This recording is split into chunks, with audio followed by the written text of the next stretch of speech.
In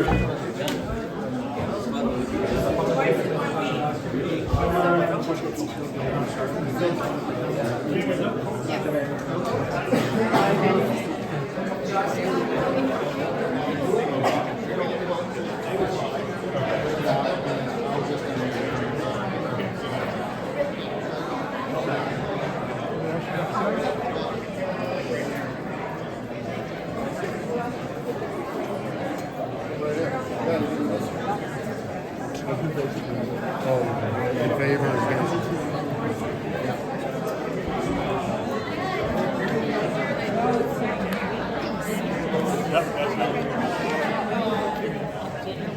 Lansdowne.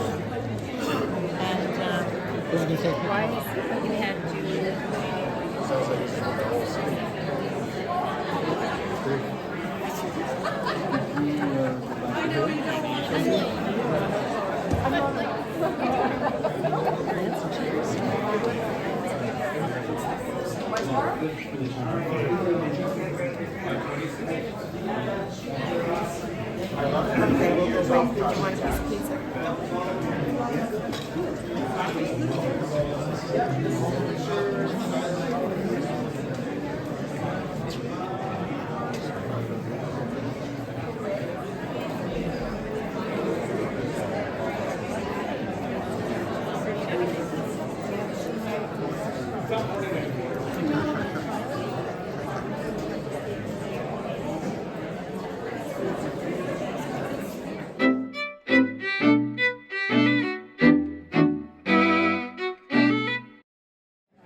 Hi everyone, we're going to start in a couple of minutes. If you don't have a seat, could you please come up and get one? We want to, I'll be seeing OSEG and they are unable to be here. I have not heard from the mayor's office, so we have kept a chair open in case he does arrive.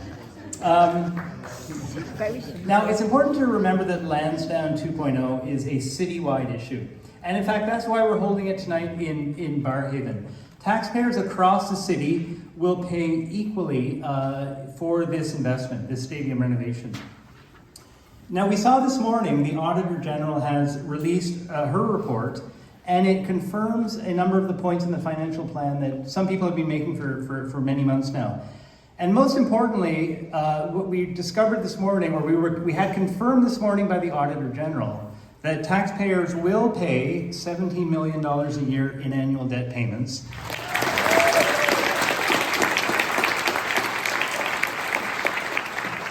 Neil mentioned a few of the city councillors in the room as well. I wanted to also mention that online, Wilson Lowe is online as well. We're actually in Wilson Lowe's ward in Barrhaven, and I know he's thinking very hard about this deal. And Friday, he just had his family just had a new baby as well. So I know it's actually congratulations for this. A Porsche, of course, they probably say yes to that if it's free, and sounds like there's no other strings attached. Then we told residents more about Lansdowne 2.0. We told them the cost, including the $419 million plus the parking cost at $437 million. And incidentally, the cost has gone up since this survey was conducted. With a long time. Residents do not want to see the city replace buildings that could be maintained for decades to come at a fraction of the price. Residents do not want to see the city take on more than $300 million in debt, and they have other priorities, including an urgent housing crisis, a massive gap in transit funding, and a $10.8 billion infrastructure deficit for essential services like roads and water pipes that we rely on every day.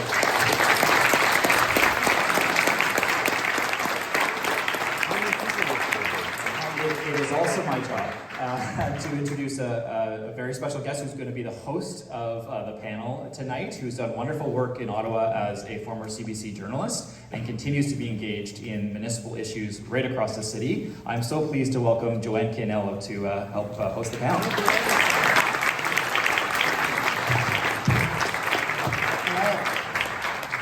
Good evening, everyone, here in Barrhaven and online. Look, I have a great job tonight. an easy job actually, because I just get to introduce this fantastic panel to you of wonderful, very knowledgeable people who are volunteering their time and passion to this issue. And I also get to hear from all of you, your questions, your comments. It's important to be heard. That is what democracy is all about. Now, before I do introduce the panel though, I want to just share with you the concept of these little red and green sheets that you're all sitting on.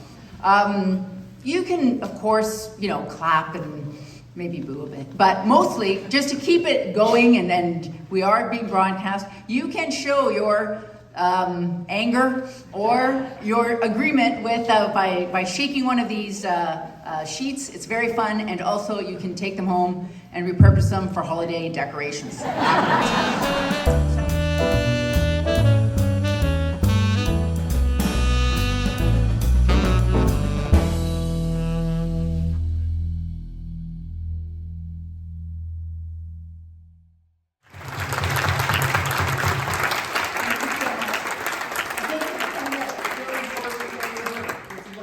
People are very exercised about this. It's been a very, very long time since I've seen this. It wasn't the same in Lansdowne 1.0. This is truly a citywide concern that people are expressing right now, and they've seen through some of what's happening here, and they are mad about it. And I think that the fact that is occurring will carry through the next little while for all the services that we don't have enough of.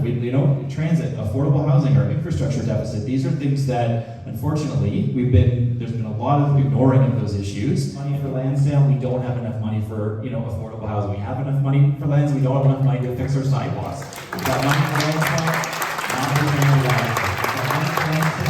We're not for things like was the audit committee, which is scheduled for tomorrow and which should provide excellent input into the finance committee deliberations. Why was that planned after? Well, that is an excellent question.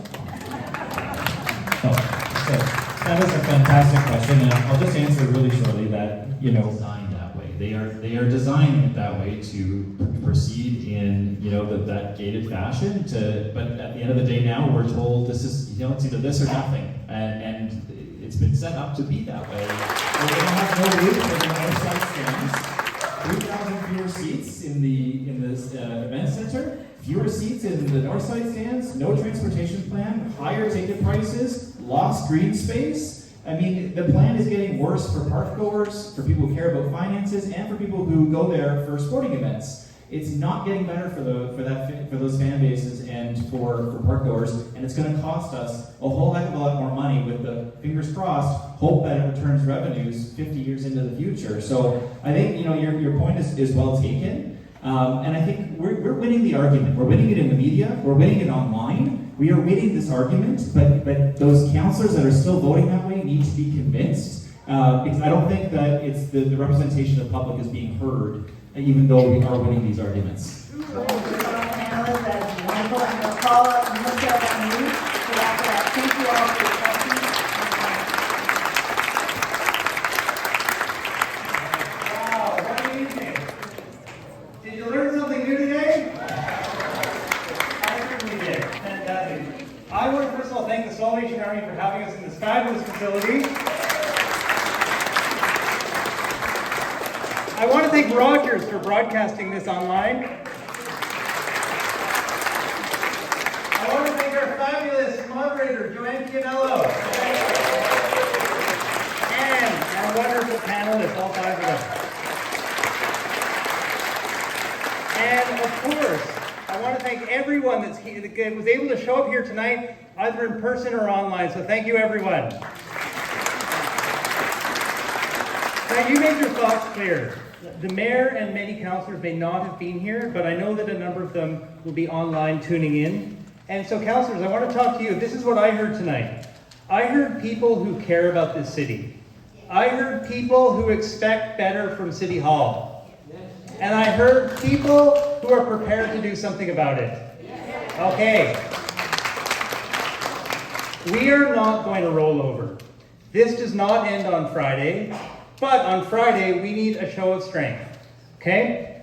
Now, we're going to be meeting in front of City Hall, Marion Dewar Place, at 8:30. More details will be provided on social media tomorrow, but for those that are able to join us, we need you there to show councillors how serious we are and how much we need.